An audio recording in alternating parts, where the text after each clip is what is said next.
Kasih Tuhan, hari ini saya ingin mengajak saudara membaca firman Tuhan yang terambil di dalam Injil Lukas pasal yang ke-24 ayat yang ke-13 sampai ayat yang ke-35. Tema dari renungan hari ini adalah mata yang terhalang. Lukas pasal yang ke-24 ayat 13, saya akan membacakan mulai sampai ayat 35. Yesus menampakkan diri di jalan ke Emmaus. Pada hari itu juga dua orang dari murid-murid Yesus pergi ke sebuah kampung bernama Emmaus yang terletak kira-kira 7 mil jauhnya dari Yerusalem. Dan mereka bercakap-cakap tentang segala sesuatu yang telah terjadi. Ketika mereka sedang bercakap-cakap dan bertukar pikiran, datanglah Yesus sendiri mendekati mereka, lalu berjalan bersama-sama dengan mereka. Tetapi ada sesuatu yang menghalangi mata mereka, sehingga mereka tidak dapat mengenal Dia. Yesus berkata kepada mereka, "Apakah yang kamu percakapkan sementara kamu berjalan?" Maka berhentilah mereka dengan muka muram. Seorang dari mereka yang namanya Kleopas menjawabnya, "Adakah engkau satu-satunya orang asing di Yerusalem yang tidak tahu apa yang terjadi di situ pada hari-hari belakangan ini?" Katanya kepada mereka, "Apakah itu?" Jawab mereka, "Apa yang terjadi dengan Yesus, orang Nazaret? Dia adalah seorang nabi yang berkuasa dalam pekerjaan dan perkataan di hadapan Allah dan di depan seluruh bangsa kami. Tetapi imam-imam kepala dan pemimpin-pemimpin kami telah menyerahkan dia untuk dihukum mati, dan mereka telah menyalibkannya. Padahal kami dahulu mengharapkan bahwa Dialah yang datang untuk membebaskan bangsa Israel. Tetapi sementara itu telah lewat 3 hari sejak semuanya itu terjadi. Tetapi beberapa perempuan dari kalangan kami telah mengejutkan kami. Pagi-pagi buta mereka telah pergi ke kubur dan tidak menemukan mayatnya. Lalu mereka datang dengan berita bahwa telah kelihatan kepada mereka malaikat-malaikat yang mengatakan bahwa ia hidup. Dan beberapa teman kami telah pergi ke kubur itu dan mendapatkan bahwa memang benar dikatakan perempuan-perempuan itu, tetapi dia tidak mereka lihat." Lalu ia berkata kepada mereka, "Hai kamu, orang bodoh, betapa lambannya hatimu, sehingga kamu tidak percaya segala sesuatu yang telah dikatakan para nabi. Bukankah Mesias harus menderita semuanya itu untuk masuk ke dalam kemuliaannya?" Lalu ia menjelaskan kepada mereka apa yang tertulis tentang dia dalam seluruh kitab suci, mulai dari kitab-kitab Musa dan segala kitab nabi-nabi. Mereka mendekati kampung yang mereka tuju. Lalu ia berbuat seolah-olah tidak meneruskan perjalanannya. Tetapi mereka sangat mendesaknya. Katanya, "Tinggallah bersama-sama dengan kami, sebab hari telah menjelang malam dan matahari hampir terbenam." Lalu masuklah ia untuk tinggal bersama-sama dengan mereka. Waktu ia duduk makan dengan mereka, ia mengambil roti, mengucap berkat, lalu memecah-mecahkannya dan memberikannya kepada mereka. Ketika itu terbukalah mata mereka, dan mereka pun mengenal dia. Tetapi ia lenyap dari tengah-tengah mereka. Kata mereka seorang kepada yang lain, "Bukankah hati kita berkobar-kobar ketika ia berbicara dengan kita di tengah jalan, dan ketika ia menerangkan kitab suci kepada kita?" Lalu bangunlah mereka dan terus kembali ke Yerusalem. Di situ mereka mendapati ke-11 murid itu. Mereka sedang berkumpul bersama-sama dengan teman-teman mereka. Kata mereka itu, "Sesungguhnya Tuhan telah bangkit dan telah menampakkan diri kepada Simon." Lalu kedua orang itu pun menceritakan apa yang terjadi di tengah jalan dan bagaimana mereka mengenal dia pada waktu ia memecah-mecahkan roti. Amin. Saudaraku yang dikasihi Tuhan, cerita ini menarik. Cerita pendek, tetapi ini satu-satunya yang ditulis pasca kebangkitan Kristus, dan satu-satunya yang menulis adalah Lukas. Saudaraku yang dikasihi Tuhan, dari cerita ini, cerita dua murid yang sedang berjalan ke Emmaus. Emmaus adalah tempat di mana matahari terbenam. Katanya begitu, karena sebelah barat Yerusalem. Kira-kira jaraknya 11,2 km. Ya. Jadi antara Ubud Gianyar. Mereka sedang berjalan ke arah barat. Mereka ke Emmaus. Apa yang terjadi di situ? Ini masih hari pertama kebangkitan Yesus. Baru saja perempuan-perempuan murid Yesus, Maria Magdalena dan teman-teman, menceritakan bahwa Yesus bangkit. Lalu Petrus datang ke kuburan itu, tidak mendapati Yesus di kuburan itu. Kristus sudah bangkit. Lalu dua orang ini berjalan ke Emmaus, 11 km dari tempat mereka berkumpul untuk melakukan perjalanan. Dan saudaraku yang dikasih Tuhan, apa yang mereka dapati di situ, bahwa mereka sedang bingung dengan Yesus yang bangkit. Mereka sedang cemas karena apakah berita itu benar atau tidak. Dan Yesus menjumpai mereka, tetapi mereka tidak mengenalnya. Saudaraku, dalam kehidupan ini seringkali beban berat, kecemasan, kekhawatiran, dan tidak adanya harapan membuat kita tidak mampu memandang Tuhan. Kita tidak mampu melihat Allah yang hadir di tengah-tengah kita. Murid-murid itu sedang berjalan. Yesus ada bersama dengan mereka. Mengapa mereka tidak mengenalnya? Saudaraku yang dikasih Tuhan, ada hal yang menarik di situ. Mengapa mereka tidak mengenal Yesus? Mengapa mata mereka terhalangi sehingga tidak mampu melihat Yesus yang sedang ada di samping mereka, sedang berjalan menuju ke Emmaus, menemani dua murid ini, Kleopas dan temannya. Saudaraku, ada 3 poin penting yang saya mau sampaikan di sini. Mengapa mereka tidak mampu melihat Tuhan yang ada di sampingnya? Kita sering menyanyi, kiri kananku ada Tuhan, ya. Di sekelilingku ada Tuhan. Tapi di saat situasi sulit seperti ini, mampukah kita melihat Allah ada di samping kita? Kita menyanyikan Tuhan Allah di tengah kita, kita menyanyikan Allah hadir di sini, tetapi dalam situasi yang sulit, mampukah mata kita tetap melihat Tuhan? Mata jasmani kita mungkin tidak bisa melihat, mungkin perlu dicelipkan seperti seorang hamba dari Elisa. Ketika datang pasukan Aram mengepung Elisa dan tidak menangkap Elisa, pucaknya mengatakan, "Tuanku, pasukan besar Aram mau menangkap tuanku." Tetapi Elisa mengatakan, "Tuhan, buka mata kuda ini, ya, pucang ini." Lalu kemudian Tuhan buka matanya dan melihat kereta berapi sekeliling Elisa, ada mengelilingi Elisa, dan Tuhan hadir di situ. Hanya butuh dicelikkan mata kita untuk melihat kehadiran Tuhan. Hanya butuh mata yang celik supaya kita bisa melihat kehadiran Tuhan. Dalam situasi seperti ini tentu sangat-sangat sulit, saudara.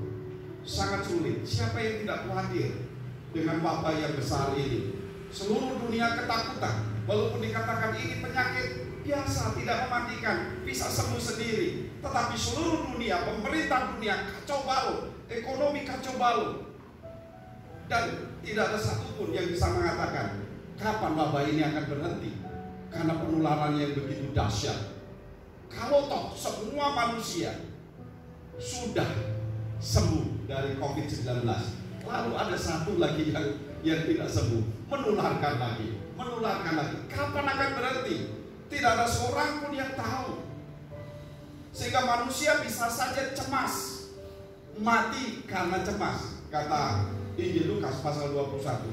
Banyak orang mati karena cemas pada akhir zaman, bukan karena bencananya, tetapi karena ketakutan. Apakah kita sebagai orang percaya akan seperti itu? Saudara yang dikasih Tuhan, perlu dicelikkan mata kita supaya kita bisa menangkap dan melihat Tuhan ada di samping kita, ada di tengah-tengah kita. Immanuel, Allah beserta kita.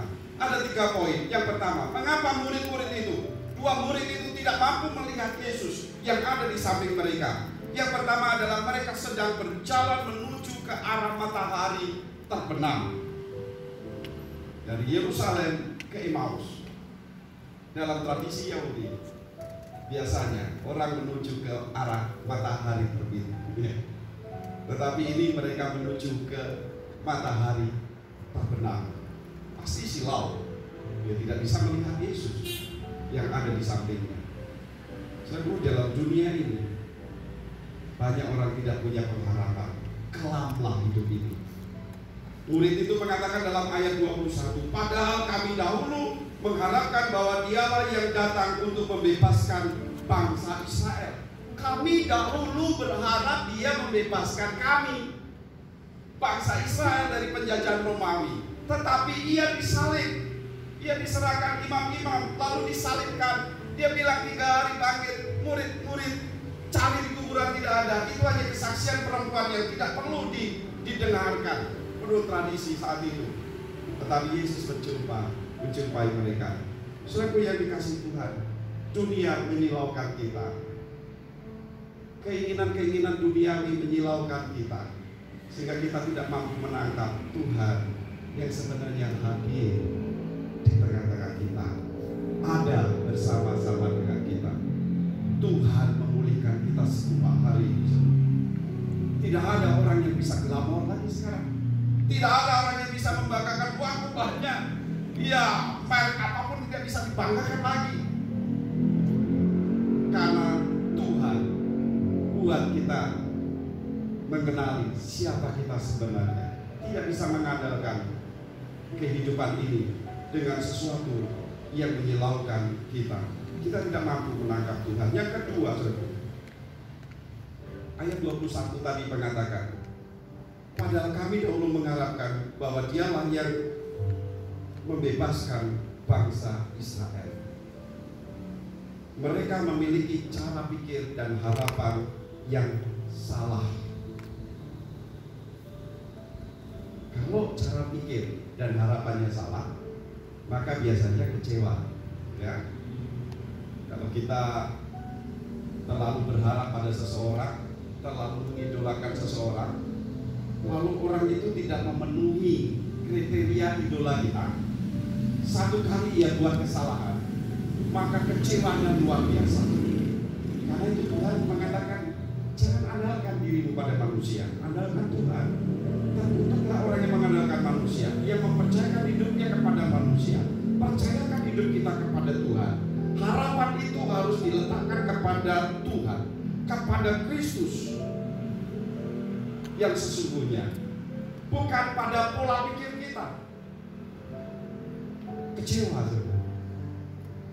kita sudah merancang 2020 kita akan buat ini dan itu, ya. Kita buat program banyak sekali, gereja buat program banyak sekali, ekonomi kita buat program semenarik mungkin, usaha kita buat, kita rencanakan sebaik mungkin, sedetil mungkin. Tapi apa yang terjadi? Kurang-kurang semuanya. Tapi kita bisa kecewa. Tuhan, kenapa Tuhan tidak ada di situ? Kenapa Tuhan tidak menolong? Kapan Tuhan ini akan berakhir? Kita menjadi kecewa. Tetapi saudaraku, kenapa mereka kecewa? Karena tidak mampu melihat Tuhan yang ada di sisi mereka. Harapannya terlalu besar sampai tidak bisa melihat Tuhan. Rancangan yang terlalu besar sehingga tidak mampu melihat Tuhan. Karena itu Yakobus mengatakan, boleh kau rancang macam-macam, boleh kau pergi ke kota A dan kota B, tapi ingat, hanya Tuhan.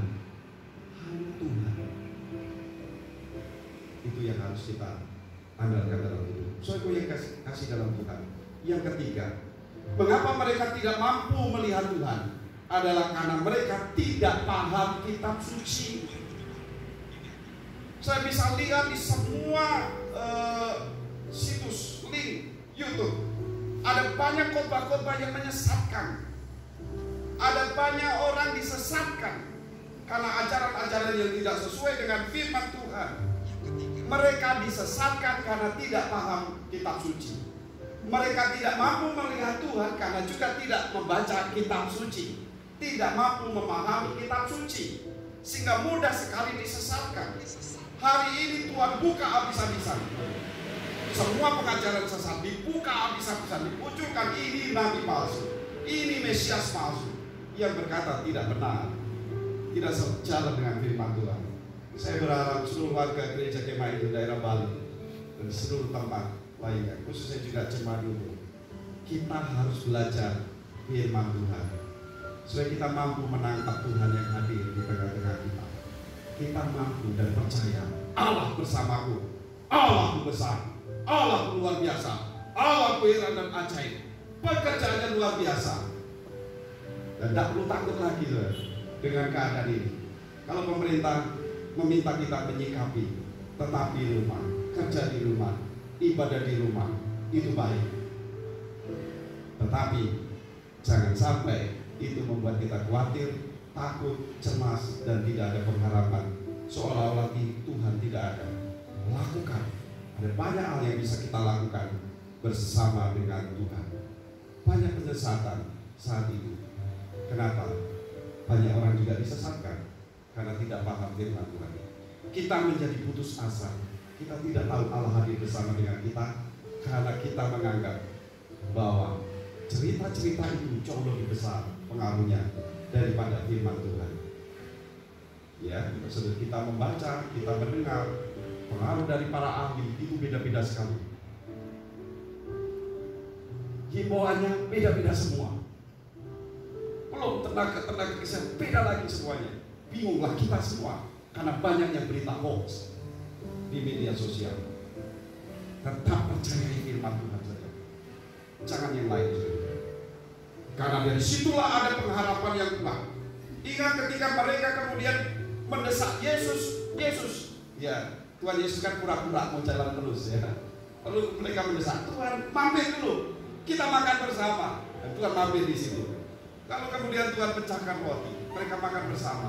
Begitu tahu bahwa Tuhan memecahkan roti, ini cara Tuhan Yesus. Berarti dua orang ini pernah ikut perjamuan bersama Yesus sebelum Yesus disalibkan. Dia punya pengalaman bersama Yesus, tapi tidak mampu melihat Yesus. Begitu diingatkan pengalaman itu, maka mereka kemudian melihat ini Tuhan, tapi Tuhan sudah tidak ada, Tuhan sudah hilang. Tapi mereka sukacita luar biasa. Tuhan sudah bersama dengan kita. Tuhan ternyata menyertai perjalanan kita. Aku nggak ngeh gitu ya.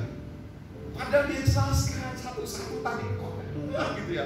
Saat dia berkata firman Tuhan, dia jelaskan kitab-kitab nabi-nabi, kitab Taurat, dia berkobar-kobar. Kok nggak ngeh, kok nggak sadar kita ya. Lalu mereka, iya Tuhan sudah bangkit. Dan mereka kemudian lari kembali, jalan balik lagi. Tidak menuju ke Emmaus, mereka balik lagi ke Yerusalem dan mengatakan kepada murid, Tuhan sudah bangkit. Mereka, sukacita itu akan ada kalau saudara mampu melihat pekerjaan Tuhan dalam semua ini. Ini adalah pekerjaan Tuhan atas bumi, atas kita. Dan gereja Tuhan, orang Kristen harus bisa menyikapinya. Dengan cara apa? Tetap pandang salib Kristus. Tetap hadirkan Tuhan dalam hidup kita. Apalagi Tuhan mengatakan, aku hadir dalam hatimu, dalam hidupmu, menyertaimu sepanjang zaman. Jadi jangan perlu takut lagi dengan keadaan ini. Jangan khawatir. Lakukan terobosan-terobosan baru, lakukan pemberitaan. Ini kesempatan kita untuk memberitakan kasih karunia Tuhan, kabar baik kepada mereka yang tidak berpengharapan, sukacita kepada mereka yang letih lesu. Muka mereka muram pada awalnya, tetapi begitu mereka berjumpa dengan Tuhan dan melihat Tuhan yang bersama dengan mereka, mereka bersukacita. Mereka kemudian jalan kembali, balik kembali ke Yerusalem dan bercerita, Tuhan sudah bangkit. Jadi saudaraku yang dikasih Tuhan, hari ini saya ingin mengatakan kepada kita, saya dan saudara harus tetap pandang Tuhan.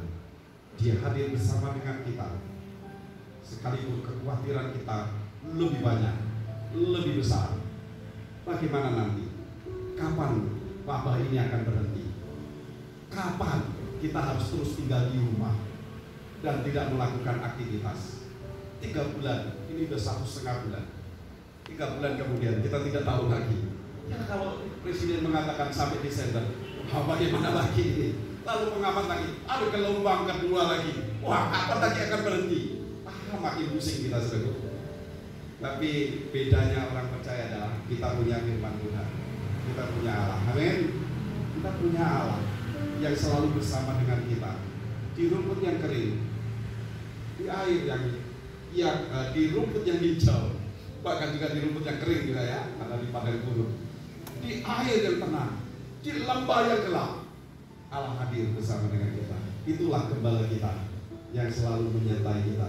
Sikapi keadaan ini dengan tetap mempercayai Tuhan bersama dengan kita. Tuhan mengatakan, aku akan selalu bersamamu sampai akhir zaman. Itulah janji Tuhan sebelum Dia naik ke surga. Itulah janji Tuhan setelah Ia bangkit dari kematian. Nah, hari ini kita semua harus tetap memandang Allah yang hidup. Tuhan Yesus memberkati kita semua. Amin.